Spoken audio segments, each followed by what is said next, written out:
छत्रपती संभाजी महाराज यांचा जन्म 14 मे 1657 रोजी पुरंदर किल्ल्यावर झाला.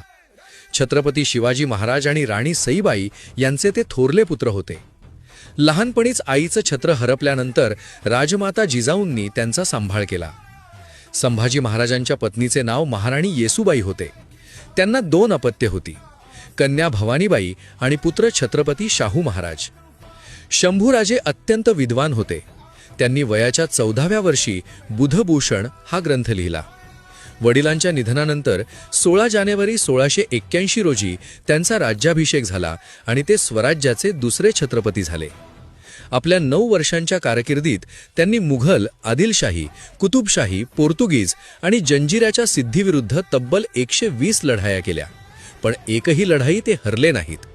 त्यांनी औरंगजेबाच्या लाखोच्या फौजेला एकट्या स्वराज्याने झुंजवत ठेवले. मुघलांच्या कैदेत असताना औरंगजेबाने त्यांना धर्म परिवर्तन करण्यास सांगितले, पण महाराजांनी आपला स्वाभिमान आणि धर्म सोडण्यास नकार दिला. अखेर 11 मार्च 1689 रोजी तुळापूर येथे त्यांनी स्वराज्यासाठी बलिदान दिले.